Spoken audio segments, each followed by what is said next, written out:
നിരവധി വകുപ്പുകൾ ആയിരക്കണക്കിന് പതിനായിരക്കണക്കിന് ആളുകളെ പിൻവാതിലൂടെ നിയമിച്ച് സംവരണം പോലും അട്ടിമറിച്ചു. പിൻവാതിൽ നിയമനത്തിൽ പിന്നോക്ക വിഭാഗക്കാർക്കോ SC/ST വിഭാഗങ്ങൾക്കോ ഒന്നും ഒരു സംവരണമില്ല. എംപ്ലോയ്മെന്റ് എക്സ്ചേഞ്ച് നോക്കുകുത്തികളാക്കിക്കൊണ്ട് പിന്നിൽ നിന്നുള്ള പിൻവാതിൽ കൂടിയുള്ള അപ്പോയിന്റ്മെന്റ് നടത്തിയ സർക്കാർ, അതിന്റെ റെക്കോർഡാണ് ഈ സർക്കാരിന് എല്ലാ കാര്യത്തിലും ഉള്ളത്. എന്നിട്ടാണ് ഇപ്പൊ PSCയുടെ സമയം കൂട്ടിയെന്ന് പോകുന്ന പോക്കിൽ ഒരു പ്രഖ്യാപനമാണ്. മൂന്നാമത്തെ കാര്യം, ബെഞ്ചമിൻ കോശി ആ കമ്മീഷന്റെ റിപ്പോർട്ട് ഇപ്പോഴാണ് നടപ്പാക്കുമെന്ന് പറയുന്നത് പോണ പോക്കിൽ. 2023 ആ കമ്മീഷൻ റിപ്പോർട്ട് സമർപ്പിച്ചാണ്. 3 കൊല്ലം ഇവർ എന്തെടുക്കുകയായിരുന്നു 3 വർഷക്കാലം. 3 വർഷക്കാലം ഒന്നും ചെയ്യാതെ അത് പൂഴ്ത്തിവെച്ചിട്ട് ഇപ്പോൾ ചില പ്രഖ്യാപനങ്ങൾ നടത്തിയാണ്. പബ്ലിഷ് ചെയ്തിട്ട് പോലുമില്ല ഈ റിപ്പോർട്ട്. ഇതുവരെ പബ്ലിഷ് ചെയ്യാതെ പൂഴ്ത്തിവെച്ചിരിക്കുകയായിരുന്നു. അതിൽ നിന്ന് ശക്തമായ പ്രതിഷേധം വന്നപ്പോൾ അതിൽ നിന്ന് രക്ഷപ്പെടാൻ വേണ്ടിയിട്ടാണ് ഇപ്പോൾ അത് പ്രസിദ്ധീകരിക്കുക. ഇവർക്ക് നടപ്പാക്കേണ്ട ഒരു ആവശ്യമില്ലല്ലോ. കാരണം അടുത്ത മാർച്ച് ഫസ്റ്റ് വീക്ക് തൊട്ട് തെരഞ്ഞെടുപ്പിന്റെ ഇത് വരികയാണ്. തെരഞ്ഞെടുപ്പിന്റെ നോട്ടിഫിക്കേഷൻ വന്നു കഴിഞ്ഞാൽ ഒരു കാര്യവും ചെയ്യേണ്ടി വരില്ല. അപ്പൊ പോകുന്ന പോക്കിൽ പ്രഖ്യാപനം നടത്തിയ എന്ന് ചോദിച്ചാൽ നടപ്പാക്കും എന്ന് പറഞ്ഞാൽ നടപ്പാക്കും. എന്നാൽ പ്രായോഗികമായിട്ട് ഇതൊന്നും നടപ്പാക്കാൻ പറ്റാത്ത അവസ്ഥയിലേക്ക് പോവുകയാണ്. അപ്പൊ ഗവൺമെന്റ് പോകുന്ന പോക്കിൽ ജനങ്ങളെ കബളിപ്പിച്ചുകൊണ്ടിരിക്കുകയാണ്. നിരവധിയായിട്ടുള്ള പ്രഖ്യാപനങ്ങൾ നടത്തി. ഇവരുടെ പ്രഖ്യാപനങ്ങൾക്കൊന്നും ഒരു വിശ്വാസ്യതയില്ല. 2021 ഇവർ പറഞ്ഞു 1600 രൂപയുടെ പെൻഷൻ 2500 ആക്കുമെന്ന് പറഞ്ഞു. അധികാരത്തിൽ വന്നാൽ 4.25 വർഷക്കാലം ഒരു ചില്ലിക്കാശ് കൂട്ടിയില്ല. ഈ തെരഞ്ഞെടുപ്പിന് തൊട്ട് മുമ്പാണ് 400 രൂപ കൂട്ടിയത്. ഇവർക്ക് 2 മാസം കൊടുത്താൽ മതി പെൻഷൻ കൂട്ടിയത്. അപ്പൊ കബളിപ്പിച്ചു. ഒരുപാട് പേര് അവർക്ക് വോട്ട് ചെയ്തു. 900 രൂപ കൂട്ടി കിട്ടും എന്ന് കരുതിയിട്ട് പാവങ്ങളായ ഒരുപാട് ആളുകൾ 2021 ഇവർക്ക് വോട്ട് ചെയ്തു. 4.25 വർഷക്കാലം അവരെ കബളിപ്പിച്ചിട്ട് 2500 ആക്കിയില്ല, 400 രൂപ മാത്രം കൂട്ടി 2 മാസത്തേക്ക്. ഇതാണ് സ്ഥിതി. ഇനി ധനകാര്യമന്ത്രി പരിഹസിക്കുകയാണ്, ഖജനാവിൽ പൂച്ച വെറ്റിക്കിടക്കുകയാണെന്ന് പറഞ്ഞതിനെ കുറിച്ച്. ഞാൻ ചോദിക്കട്ടെ, പൂച്ച വെറ്റിക്കിടക്കുക അല്ലെങ്കിൽ ഇവിടെ ലോക്കൽ ബോഡിയുടെ കോട്ടയം നഗരസഭാ ചെയർമാൻ ഉൾപ്പെടെയുള്ള ആളുകൾ ഇരിക്കുന്നുണ്ട്. മുനിസിപ്പാലിറ്റിയിലും പഞ്ചായത്തിലും പുല്ല് വെട്ടിയാൽ പോലും ഒരു ബില്ല് കൊടുക്കാൻ പറ്റില്ല. 1 രൂപ പാസ്സാക്കില്ല. 5 ലക്ഷം രൂപയെ കൂടുതൽ ഒരു ചെക്കും ട്രഷറിയിൽ മാറില്ല. 5 ലക്ഷത്തിൽ താഴെയുള്ള ചെക്ക് മാറുമെന്ന് വിചാരിക്കും. അപ്പൊ നമ്മൾ അത് മേടിച്ചു വയ്ക്കും, അത് കൊടുക്കൂല. ഇതാണ് ഖജനാവിന്റെ സ്ഥിതി. ഞാന് സാമ്പത്തിക സ്ഥിതി ഭദ്രമാണ്, ഖജനാവിൽ പൂച്ച വെട്ട് കിടക്കുകയല്ല എന്ന് ധനകാര്യമന്ത്രി പറയുവാണെങ്കിൽ അദ്ദേഹത്തിന്റെ കൂടെ ഇരിക്കുന്ന മന്ത്രിമാർ വിവിധ വകുപ്പുകളിൽ നിന്ന് പോസ്റ്റ് ക്രിയേറ്റ് ചെയ്യാൻ വേണ്ടിയിട്ട് ഉള്ള റെക്കമെൻഡേഷൻസ് തന്നിട്ടുണ്ട്. ഏതെങ്കിലും ഒരെണ്ണം നടപ്പാക്കുമോ? എത്രയോ സ്ഥലങ്ങളിലാണ് പേയ്മെന്റ് കൊടുക്കാനുള്ളത്. പേയ്മെന്റ് സപ്ലൈകോയ്ക്ക് എത്ര ആയിരം കോടി കൊടുക്കാനുണ്ട്. കാശുണ്ടെങ്കിൽ കൊടുക്കുന്നേ. ഇന്ത്യയിൽ ഏറ്റവും കൂടുതൽ വിലക്കയറ്റമുള്ള 1ാമത്തെ സംസ്ഥാനം കേരളമാണ്. 12 മാസമായിട്ട് മാർക്കറ്റിൽ ഇടപെടാൻ പറ്റാത്തതുകൊണ്ടാണ് സപ്ലൈകോയ്ക്ക് കൊടുക്കാനുള്ളത് ആയിരക്കണക്കിന് കോടി രൂപയാണ്. കാശുണ്ടെങ്കിൽ കൊടുക്ക്. സാമ്പത്തിക നില ഭദ്രമാണ്. ഇത് എന്താണ്? ഇൻവെസ്റ്റേഴ്സിന്റെ പറുദീസയാണ്. ഇതൊക്കെ പറയാൻ കൊള്ളാം. ഇൻവെസ്റ്റേഴ്സിന്റെ പറുദീസ കേരളം. സാമ്പത്തിക നില ഭദ്രമാണെന്നാണ് ധനകാര്യമന്ത്രി പറയുന്നത്. ആദ്യം സപ്ലൈകോയ്ക്ക് പൈസ കൊടുത്ത് മാർക്കറ്റിൽ ഇടപെട്ട് ഇന്ത്യ ഈ 1ാം സ്ഥാനത്ത് നിന്ന് ഞങ്ങളുടെ കേരളത്തെ ഒന്ന് മാറ്റിത്താ. ഏത് വിലക്കയറ്റത്തിന്റെ കാര്യത്തിൽ ഇന്ത്യയിൽ 1ാം സ്ഥാനം 12 മാസമായിട്ട് ഒന്ന് മാറ്റിത്താ. ആശുപത്രിയിൽ മരുന്നില്ല. പാവപ്പെട്ട രോഗികൾക്ക് പുറത്തേക്ക് എഴുതി കൊടുക്കാണ് മരുന്ന്. കാരണം എന്താ? മെഡിക്കൽ സർവീസസ് കോർപ്പറേഷനിൽ മരുന്ന് സപ്ലൈ ചെയ്യുന്നവർക്ക് മെഡിക്കൽ സർവീസസ് കോർപ്പറേഷൻ കൊടുക്കാനുള്ളത് കോടികളാണ് കൊടുക്കാനുള്ളത്. LCT ബോർഡിന് കോടികളുടെ ബാധ്യതയാണ്. KSRTC 47,000 പേരുണ്ടായിരുന്നു ഉമ്മൻചാണ്ടി സാറ് മുഖ്യമന്ത്രിയായിരിക്കുമ്പോൾ, ആ ഗവൺമെന്റ് ഉള്ള സമയത്ത്. ഇപ്പൊ എത്രയായെന്നറിയോ? ജീവനക്കാരുടെ എണ്ണം 23,000. എല്ലാ പൊതുമേഖലാ സ്ഥാപനങ്ങളും വാട്ടർ അതോറിറ്റി ഉൾപ്പെടെ തകർന്ന് തരിപ്പണമായിട്ടിരിക്കുകയാണ്. ഒരു പൈസ കൊടുക്കാൻ പറ്റില്ല. കേന്ദ്രാവിഷ്കൃത പദ്ധതികൾക്ക് സ്റ്റേറ്റിന്റെ ഷെയർ പോലും കൊടുക്കാൻ പറ്റുന്നില്ല പല പദ്ധതികൾക്ക്. അത്രയും തകർന്ന് തരിപ്പണമായ ഒരു സമ്പദ് വ്യവസ്ഥ വെച്ചിട്ട് ആരാ നുണ പറയുന്നത്? മുഖ്യമന്ത്രിയോട് ഞാൻ ആരാ നുണ പറയുന്നത്? ഞാൻ ഇടുക്കി ജില്ലയിലെ പര്യടന കേന്ദ്രം ഇവിടെ വരുന്നത്. മുഖ്യമന്ത്രിയാണ് കട്ടപ്പന ബസ് സ്റ്റാൻഡിൽ പോയി പറഞ്ഞത് 18,000 കോടി രൂപയുടെ പാക്കേജ് ഇടുക്കിക്ക് പ്രഖ്യാപിച്ചു. ഇടുക്കിക്ക് 18,000 കോടി രൂപയുടെ പാക്കേജ് അവിടെ കൊടുത്തിരുന്നെങ്കിൽ അത് ദുബായ് ആയി മാറിയാണ്. 20 കോടി പോലും കൊടുത്തിട്ടില്ല. ആരാ നുണ പറയുന്നത്? പ്രതിപക്ഷം പച്ചക്കള്ളം പ്രചരിപ്പിക്കാമെന്നാണ് മുഖ്യമന്ത്രി പറഞ്ഞത്. ആരാണ് ജനങ്ങളെ കബളിപ്പിച്ചത്? ആരാ? 12,000 കോടി രൂപയുടെ പാക്കേജാണ് തീരദേശത്ത് പ്രഖ്യാപിച്ചത്. ഒരു പൈസയും ചെലവാക്കിയിട്ടില്ല. 7,000 കോടി രൂപയുടെ പാക്കേജാണ് വയനാട് ജില്ലയ്ക്ക് പ്രഖ്യാപിച്ചത്. ഒരു പൈസ ചെലവാക്കിയിട്ടില്ല. അപ്പൊ പ്രഖ്യാപിച്ച് ഞാൻ ധനകാര്യമന്ത്രിയോട് പറയാണ്, എന്തിനാണ് 7,000 കോടി ആക്കണം? ഒരു 70,000 കോടി പ്രഖ്യാപനം മാത്രമല്ലോ, ചെലവാക്കണ്ടല്ലോ. ഇതാണ് പരിപാടി. ജനങ്ങളെ കബളിപ്പിക്കുന്ന, ജനങ്ങളെ വിഡ്ഢികളാക്കുന്ന സർക്കാരാണ്. എന്നിട്ട് കള്ളത്തരങ്ങൾ പ്രചരിപ്പിക്കുന്നത് അവരാണ്, പച്ചക്കള്ളം പ്രചരിപ്പിക്കുന്ന അവരാണ്, കബളിപ്പിക്കുന്നത് അവരാണ്, ജനങ്ങളെ കബളിപ്പിച്ചുകൊണ്ടിരിക്കുകയാണ്. ഞാൻ വിവിധ വകുപ്പുകൾ നടത്തിയിരുന്ന പിൻവാതിൽ, ഇനി ഒരു കാര്യം കൂടി പറഞ്ഞേക്കാം, പിൻവാതിൽ നിയമനം സ്ഥിരപ്പെടുത്താൻ വേണ്ടിയിട്ട് നടക്കുവാണ് എല്ലായിടത്തും. എവിടെ പിൻവാതിൽ നിയമനം നിയമവിരുദ്ധമായി സ്ഥിരപ്പെടുത്തിയാലും അതെല്ലാം പുതിയ ഗവൺമെന്റ് വരുമ്പോൾ പുനഃപരിശോധിക്കുകയും അത് റദ്ദാക്കുകയും ചെയ്യും. പൈസയില്ല, 5 പൈസയില്ല. എന്നിട്ട് വ്യാപകമായി PRD വഴി പ്രചരണം നടത്തിയാണ്. സംസ്ഥാനത്ത് മുഴുവൻ കോടിക്കണക്കിന് രൂപയുടെ ഹോർഡിംഗ് വെച്ചേക്കുവാണ്. എല്ലാം ശരിയാക്കിയെന്നവരാണ്. KSRTCയിൽ മുഴുവൻ പരസ്യമാണ്. എല്ലാം തെരഞ്ഞെടുപ്പ് പ്രചരണം ജനങ്ങളുടെ ചെലവിൽ നടത്തിക്കൊണ്ടിരിക്കുകയാണ്. ഇപ്പം തെരഞ്ഞെടുപ്പ് പ്രചരണം നടത്തിക്കൊണ്ടിരിക്കുകയാണ്. ഫോറസ്റ്റ് ഉദ്യോഗസ്ഥന്മാര് സർക്കാരിന്റെ പ്രസിദ്ധീകരണങ്ങൾ വീടുകളിൽ കൊണ്ട് കൊടുക്കുകയാണ്. അവരുടെ ജോലി അതാണ്. ട്രൈബൽ കോളനികൾ സന്ദർശിക്കുകയാണ്. ഗവൺമെന്റ് മെഷീനറി മുഴുവൻ ദുരുപയോഗം ചെയ്തുകൊണ്ട് തെരഞ്ഞെടുപ്പ് ക്യാമ്പയിൻ നടത്തിയാണ്. ഏത് ക്യാമ്പയിൻ നടത്തിയാലും കേരളത്തിലെ ജനങ്ങൾക്ക് അറിയാം, അവരൊന്നും മറക്കില്ല. അവർക്ക് എല്ലാ കാര്യങ്ങളെയും കുറിച്ച് കൃത്യമായ ഓർമ്മകളുണ്ട്. ശക്തമായ തിരിച്ചടി തെരഞ്ഞെടുപ്പിൽ കിട്ടുക തന്നെ ചെയ്യും.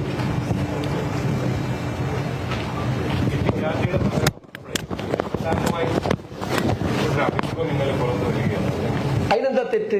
കേരളത്തിലെ തെരഞ്ഞെടുക്കപ്പെട്ട മുഖ്യമന്ത്രിയല്ല ശ്രീ പിണറായി വിജയൻ. അദ്ദേഹം കേരളത്തിൽ അറിയപ്പെടുന്ന ഒരു നടനുമായിട്ട് ഒരു ഇന്റർവ്യൂ നടത്തിയ ഞങ്ങൾ അതിനൊന്നും പരിഹസിക്കില്ല, ഒരു തെറ്റുമില്ല. പക്ഷെ എനിക്ക് ഒറ്റ പ്രശ്നമുള്ളൂ, 2008 ഉമ്മൻചാണ്ടി ജയ്ഹിന്ദ് ചാനലുമായിട്ട് ഇതുപോലെ ഒരെണ്ണം നടത്തിയത്. അന്നിട്ട പേരായിരുന്നു ഇരുവർ. ആ പേരെങ്കിലും മാറ്റായിരുന്നു. കൊല്ലം ഇത്രയില്ലേ? അല്ല, മോഹൻലാലുമായിട്ട് നടത്തിയില്ലൊന്നും യാതൊരു വിരോധവും നമുക്കില്ല. നല്ല കാര്യമല്ലേ? ഇടയ്ക്കൊന്ന് മുഖ്യമന്ത്രി ഒന്ന് ചിരിച്ച് നമ്മളൊന്നുകൂടി കാണട്ടെ, ചിരിച്ചൊക്കെ ചോദ്യങ്ങൾക്ക് ഉത്തരം പറയണം. ചോദ്യങ്ങൾക്ക് ഉത്തരം പറയാറില്ലല്ലോ. 50 മിനിറ്റ് മറ്റേ ഓൾ ഇന്ത്യ റേഡിയോ ആണല്ലോ, മൻ കി ബാത്ത് ആണല്ലോ.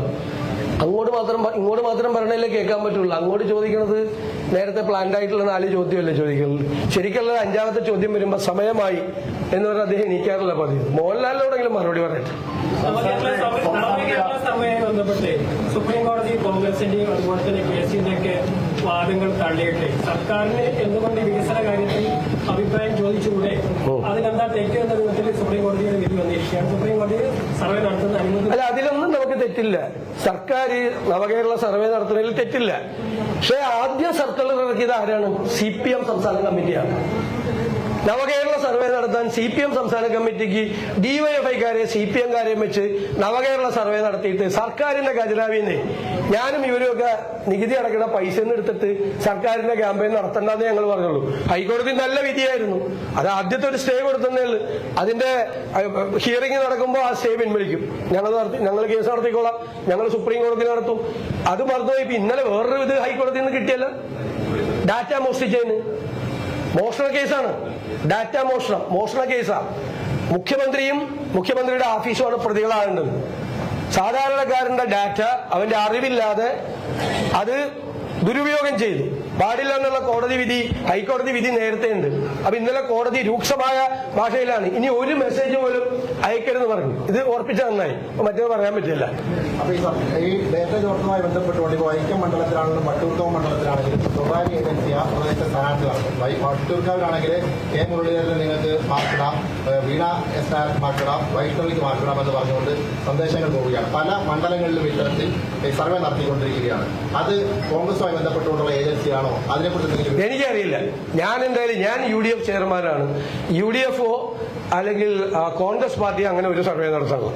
ശബരിമല സ്വർണ്ണ കേസിൽ ഇതുവരെ സ്വർണം പിടിച്ചെടുത്തിട്ടില്ല. തന്ത്രിയെ അറസ്റ്റ് ചെയ്തത് കൂടാതെ ആരും പറയും. ഇപ്പോഴും തന്ത്രിയോട് അനുവദിക്കാൻ പറയുന്നത് ഈ മന്ത്രി രക്ഷിക്കാൻ വേണ്ടിയാണ് അറസ്റ്റ് ചെയ്യുന്നത് പറയുന്നത്. യഥാർത്ഥത്തില് ഈ തന്ത്രിയെ അറസ്റ്റ് ചെയ്തതിന്റെ പിറ്റേ ദിവസം ജനുവരി 11 ഞാൻ മാധ്യമങ്ങളോട് പറഞ്ഞിരുന്നു, തന്ത്രിയെ പോലെ ഒരാളെ അറസ്റ്റ് ചെയ്യുമ്പോൾ എന്ത് കാര്യത്തിലാണ് അറസ്റ്റ് ചെയ്തത്, ഏത് കുറ്റകൃത്യമാണ് അദ്ദേഹം ചെയ്തത്, എന്ത് പങ്കാളിത്തമാണ് ശബരിമല സ്വർണ്ണമോഷണത്തിൽ തന്ത്രിക്കുള്ളത് എന്ന് പൊതുസമൂഹത്തോട് പറയാനുള്ള ബാധ്യത SITക്ക് ഉണ്ട്. തന്ത്രിയെ മാത്രമല്ല, മുൻ മന്ത്രിയെ അറസ്റ്റ് ചെയ്താലും അത് പറയണം. പക്ഷെ പറഞ്ഞില്ല. ഞാനത് പറയാൻ കാരണം റിമാൻഡ് റിപ്പോർട്ട്, ഞാനൊരു അഭിഭാഷകനാണ്. ആ റിമാൻഡ് റിപ്പോർട്ട് വായിച്ചപ്പോൾ എനിക്കത് അത്ഭുതം തോന്നി. വളരെ അവ്യക്തമായിട്ടുള്ള കാര്യമാണ്. ഇപ്പൊ കോടതി പറഞ്ഞിരിക്കുന്നു, ഒരു തെളിവിന്റെ കണിക പോലും ഇല്ലാതെയാണ് തന്ത്രിയെ അറസ്റ്റ് ചെയ്തത്. അപ്പൊ ശ്രദ്ധ തിരിക്കുന്നതിന് വേണ്ടിയിട്ടാണ് ചെയ്തത്. മുഖ്യമന്ത്രിയുടെ ഓഫീസ് SITയുടെ മീതെ സമ്മർദ്ദം ചെലുത്തിക്കൊണ്ടിരിക്കുകയായിരുന്നു എന്ന ആരോപണം, ഞങ്ങൾ ഉന്നയിച്ച ആരോപണം ശരിവെക്കുന്നതാണ്. അപ്പോ ഇപ്പൊ തന്ത്രിക്ക് എന്തിനാണ് പ്രത്യേക പരിരക്ഷ എന്നാണ് മന്ത്രിമാർ ചോദിക്കുന്നത്? ഒരു പരിരക്ഷയും വേണ്ട, ഒരു പൗരനുള്ള പരിരക്ഷ വേണ്ടേ? ഒരു ഇൻവോൾവ്മെന്റും ഇല്ലാതെ എന്ത് കാര്യം, എന്ത് തെളിവിന്റെ അടിസ്ഥാനത്തിലാണ് തന്ത്രിയെ അറസ്റ്റ് ചെയ്തതെന്ന് ഇപ്പോഴും പറയാൻ പറ്റുന്നില്ല. അതാണ് കേസ്. ഒന്ന്. രണ്ട്, ഇവർക്ക് ആർക്കും ഇപ്പോഴും ജാമ്യം കൊടുക്കുന്നില്ല. സുപ്രീം കോടതി ഓടിക്കുകയാണ് ജാമ്യത്തിന് ചെല്ലുമ്പോൾ. പക്ഷേ പ്രാഥമിക കുറ്റപത്രം പോലും കൊടുക്കാതെ ഈ പ്രതികൾക്ക് മുഴുവൻ സ്റ്റാറ്റ്യൂട്ടറി ബെയിൽ കിട്ടുന്നതിന് വേണ്ടിയിട്ടുള്ള അന്തരീക്ഷമാണ് ഇവിടെ ഉണ്ടാക്കിക്കൊണ്ടിരിക്കണം. ഇപ്പൊ തന്നെ തെളിവില്ല. ഇനി ഇവര് പുറത്തിറങ്ങിയ ഉള്ള തെളിവും കൂടി നശിപ്പിച്ചാൽ ഞങ്ങൾ ഭയപ്പെടുന്നു, ഞങ്ങൾക്ക് ഉത്കണ്ഠയുണ്ട്. അതായത് ശബരിമല കേസ് ഒരു തെളിവുമില്ലാതെ ഈ പ്രതികളെല്ലാം രക്ഷപ്പെട്ട് പോകുന്ന രീതിയിൽ അപകടത്തിലെത്തുമോ എന്നുള്ള ഉത്കണ്ഠ പ്രതിപക്ഷത്തിനുണ്ട്. ഞങ്ങളത് നിയമസഭയ്ക്കകത്തും പുറത്തും പങ്കുവച്ചിട്ടുണ്ട്. അല്ല, ഇതിപ്പോ എല്ലാവരും പുറത്തിറങ്ങിയ പിന്നെന്താ കേസ്? തെളിവില്ലെങ്കിൽ പിന്നെന്താ കേസ്? കുറ്റപത്രം പോലും സമർപ്പിക്കാൻ പറ്റുന്നില്ല, പിന്നെന്താ കേസ്? ഡാറ്റയുടെ കാര്യത്തില് പ്രധാനമന്ത്രിയുടെ സന്ദേശം വരുന്നുണ്ട്, അതിന് UDF എതിർപ്പില്ല എന്നാണ് LDF പറയുന്നത്. പക്ഷേ മുഖ്യമന്ത്രി സന്ദേശം അയച്ചതുകൊണ്ടാണ് ഇത്രമാത്രം എതിർപ്പ്. പ്രധാനമന്ത്രി നരേന്ദ്രമോദിക്ക് അത് പറ്റുമോ? ആര് ഡേറ്റ മോഷണം നടത്തിയാലും തെറ്റാണ്. അതുകൊണ്ട് പ്രധാനമന്ത്രി ഡേറ്റ മോഷ്ടിച്ചെന്ന് ഓർത്തോട്ട് മുഖ്യമന്ത്രിയും ഡേറ്റ മോഷ്ടിക്കാൻ ഇറങ്ങാമോ? ഡേറ്റ മോഷണമാണ്. മാത്രമല്ല, ഈ ഡേറ്റ ആളുകൾ കോടിക്കണക്കിന് രൂപയ്ക്ക് മേടിക്കാനുള്ള കമ്പനികളുണ്ട്. ഉദാഹരണത്തിന് ഫാർമസ്യൂട്ടിക്കൽ കമ്പനികൾ ഈ ഡേറ്റ, ഹെൽത്ത് ഡാറ്റയും കൂടി ഉണ്ടാവും. ഇതിന് വലിയ പൈസക്ക് മേടിക്കും. ഇത് അവർക്ക് വലിയ താല്പര്യമുള്ളതാണ്. ഇത് കോടിക്കണക്കിന് രൂപയ്ക്ക് വിൽക്കപ്പെടും, ദുരുപയോഗം ചെയ്യപ്പെടും. മറ്റേ ഫ്രോഡ് നടക്കും ഇതിനകത്ത്. ഈ ഒരുപാട് ഫ്രോഡ്, ഡിജിറ്റൽ ഫ്രോഡുകൾ നടക്കാൻ ഈ ഡാറ്റയെ മിസ്യൂസ് ചെയ്യും. അതങ്ങനെയാണ്. അതുകൊണ്ടാണ് കോടതി പറഞ്ഞത്. സമാന്തര സർവേയിൽ UDFന്റെയും കോൺഗ്രസിന്റെയും പേര് ഉപയോഗിക്കുന്നത്, അതിനെതിരെ കേസ് കൊടുക്കും. അല്ല, എന്തിനാ കേസ് കൊടുക്കണം? ആരെങ്കിലും സർവേ നടത്തുന്നതിന് ഞങ്ങൾ എന്തിനാ കേസ് കൊടുക്കണം? ഇവിടെ എത്ര ചാനലുകൾ സർവേ നടത്തുന്നുണ്ട്, ഞങ്ങൾ എന്തിനാ കേസ് കൊടുക്കാൻ പോണ സർവേ നടത്തുന്നതിന്? അതിനെന്താണ് അവര് നടത്തിക്കോട്ടെ. അതിനെന്താ?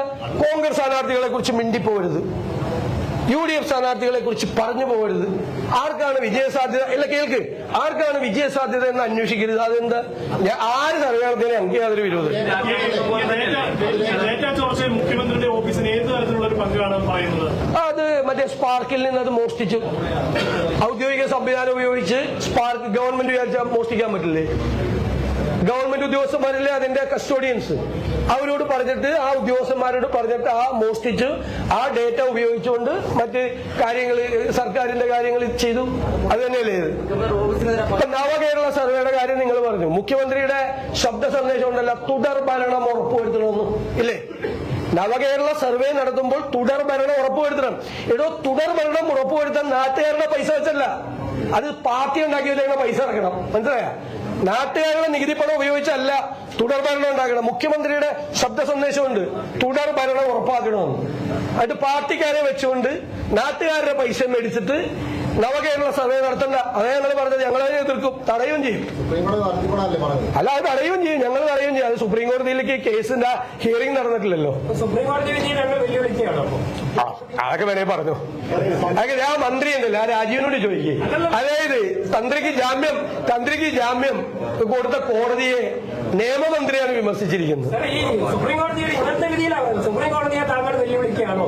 ഹൈക്കോടതിയുടെ അപ്പീലാണല്ലോ സുപ്രീം കോടതി. വേണമെങ്കിൽ ആ കൈരളിയിലോ ദേശാമ എല്ലാം അങ്ങനെ വാർത്ത ചെയ്തിരിക്കും. എനിക്കൊരു കുഴപ്പമില്ല. സംസ്ഥാനത്തെ ആരോഗ്യമേഖല പൂർണ്ണമായും തകർന്നിട്ടും അത് മാധ്യമങ്ങളുടെ പ്രദേശത്ത് സൃഷ്ടികളാണോ പറയുന്നത്? എല്ലാ ദിവസവും വരുന്ന റിപ്പോർട്ടുകൾ കണ്ടല്ലോ. എല്ലാ ദിവസവും വരുന്ന റിപ്പോർട്ടുകൾ. ആ മന്ത്രിയോട് ഏതെങ്കിലും ഒരു വലിയ ഹോള് വാടകയ്ക്ക് എടുക്കാൻ പറ.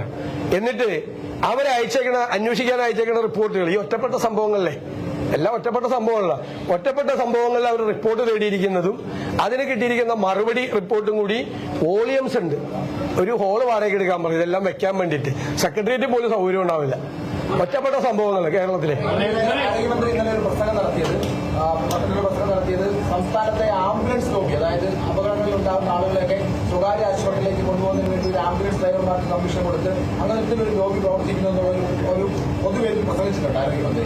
അല്ല, അത് നിയന്ത്രിക്കാനല്ല അവരൊക്കെ അധികാരത്തിലിരിക്കുന്നത്. പോലീസും സംവിധാനങ്ങളും എല്ലാം ഉള്ള ഗവൺമെന്റിലിരിക്കുന്ന ആളുകൾ പ്രതിപക്ഷമാണ് ആംബുലൻസ് ലോബിയെ നിയന്ത്രിക്കേണ്ടത്. ആംബുലൻസ് ലോബി ഉണ്ടെന്ന് ആരോഗ്യമന്ത്രിക്ക് തോന്നുന്നുണ്ടെങ്കിൽ ആംബുലൻസ് ലോബിയെ നിയന്ത്രിക്കേണ്ടത് ഗവൺമെന്റാണ്. പോലീസും സംവിധാനങ്ങളും ഉണ്ട്. ഇങ്ങനെ ലോബിയിങ് നടത്തി പാവപ്പെട്ട രോഗികളെ സ്വകാര്യ ആശുപത്രിയിലേക്ക് കൊണ്ടുപോകുന്നുണ്ടെങ്കിൽ അത് പ്രസംഗിക്കുകയല്ല വേണ്ടത്, നടപടിയെടുക്കുകയാണ് വേണ്ടത്. അങ്ങയുടെ സന്ദർശനം നടത്തുന്ന ഇന്നത്തെ ദിവസം ഇപ്പൊ രമേശ് ചെന്നിത്തല ഓർത്തഡോക്സ് സഭാ സ്ഥാനത്ത് NSS സന്ദർശനം നടത്തുന്നുണ്ട്. അങ്ങയുടെ അറിവോടുകൂടിയാണ്. അതെന്തിനാ എന്റെ അറിവ് അദ്ദേഹത്തിന് പോകാൻ വേണ്ടിയിട്ട് ഭയങ്കര ചോദ്യമുള്ള രമേശ് ചെന്നിത്തലയ്ക്ക് ഓർത്തഡോക്സ് സഭ ആസ്ഥാനത്ത് പോകണമെങ്കിൽ അദ്ദേഹം എന്റെ നേതാവാണ്, മനസ്സിലായേ? അദ്ദേഹത്തിന് എന്റെ അനുമതി എന്തിനാ? അല്ല, താങ്കളുടെ ഒരു പ്രസ്താവന സമുദായ നേതാക്കളുടെ പിന്നെ നിരങ്ങില്ല ഞങ്ങൾ എന്നല്ല, വോട്ടിന് വേണ്ടി അല്ലല്ല, തൂപ്പൂല അതൊക്കെ ഉണ്ട്. സമയത്താണ് താങ്കളുടെ കൂടെ സംവാദം നടക്കുന്ന സമയത്ത് ഓർത്തഡോക്സ് സഭ ആസ്ഥാനം എന്താ ഞാൻ പോയിട്ടില്ല? ചങ്ങനാശ്ശേരി ഞാൻ പോവല്ലോ ഓർത്തഡോക്സ് സഭ ആസ്ഥാനത്ത്, ഞാൻ പോവല്ലോ. അല്ല, കേൾക്ക്, ഞങ്ങൾ പറഞ്ഞിരിക്കുന്നത് എന്താ? ഞങ്ങൾ പറഞ്ഞിരിക്കുന്നത് ഏത് സമുദായത്തിന് എന്ത് പ്രശ്നമുണ്ടെങ്കിലും ഞങ്ങൾ സംസാരിക്കും, അവരെ ഞങ്ങൾ സഹായിക്കും, അവരുടെ പ്രശ്നത്തിനെന്താണ് എല്ലാ സ്ഥലത്തും പോകും. ഞാൻ പോകുമല്ലോ എല്ലായിടത്തും. താങ്കൾ ഇന്നത്തെ പ്രസംഗത്തിലുണ്ടായിരുന്നു വോട്ട് ബാങ്ക് എന്ന് കണ്ട് ആരും പേടിപ്പിക്കണ്ട, ഒരു കൊലക്കൊമ്പന് മുമ്പിലും രാവിലെ രാഷ്ട്രീയകാര്യ സമിതി അംഗം എന്താ ഈ പറയുന്നത്? ഞാൻ പറഞ്ഞതിന്റെ അർത്ഥം ഇയാൾക്ക് മനസ്സിലായില്ലേ? നമുക്ക് എന്ത് ചെയ്യാൻ പറ്റും? എന്താ പറയുന്നത്? അത് നിങ്ങൾക്ക് മനസ്സിലാകാത്തതിന് ഞാൻ എന്ത് ചെയ്യാൻ പറ്റും? ചോദ്യം കേട്ടില്ലേ? ചോദ്യം കേട്ടില്ലേ? ഞാൻ രമേശ് ചെന്നിത്തല ഓർത്തഡോക്സ് സഭ ആസ്ഥാനത്ത് പോകണതിന് എന്റെ അനുമതി വേണമെന്ന്. അല്ല, അദ്ദേഹം അവിടെ ചെന്നിട്ട് സംസാരിച്ചൊരു കാര്യമുണ്ട്. ഓർത്തഡോക്സ് ഭാവിയായിട്ട് കൂടിക്കാഴ്ച നടത്തിയതിൽ രാഷ്ട്രീയമുണ്ടെന്നും കൂടി അദ്ദേഹം പറഞ്ഞു. അതുകൊണ്ട് എന്താ കുഴപ്പം? ഞങ്ങൾക്ക് തെരഞ്ഞെടുപ്പിന് ഞങ്ങൾക്ക് എല്ലാവരും പിന്തുണ കൊടുക്കണമെന്ന് പറയുന്നത് എന്ത് തെറ്റെന്താ? കേൾക്ക്. അല്ലല്ല, നിക്കി, ആരോട് തെരഞ്ഞെടുപ്പിൽ മത്സരിക്കുമ്പോൾ ഞങ്ങൾക്ക് പിന്തുണ വേണമെന്ന് എല്ലാ വിഭാഗം ആളുകളോടും സ്ഥാനാർത്ഥികളും രാഷ്ട്രീയ പാർട്ടികളും ചോദിക്കാൻ പാടില്ലെന്ന് ഞാൻ പറഞ്ഞിട്ടുണ്ട്. വർഗീയത പറയരുതെന്നാണ് പറഞ്ഞത്. വർഗീയത പറഞ്ഞാൽ എതിർക്കുന്ന പറഞ്ഞാൽ വർഗീയത കേൾക്ക്, വർഗീയത പറഞ്ഞാൽ അതിനെ എതിർക്കുന്ന പറഞ്ഞാൽ വർഗീയത തിണ്ണ നിറങ്ങലും പോയി കാണലും തമ്മിൽ വ്യത്യാസമുണ്ട്, മനസ്സിലായേ? തിണ്ണ നിറങ്ങുക അവിടെ കിടക്കണ്ടെന്നാണ് അതിന്റെ അർത്ഥം. തിണ്ണ നിറങ്ങുക എന്നുള്ള വാക്കും സന്ദർശിച്ചു എന്നുള്ള വാക്ക് രണ്ടാണ്.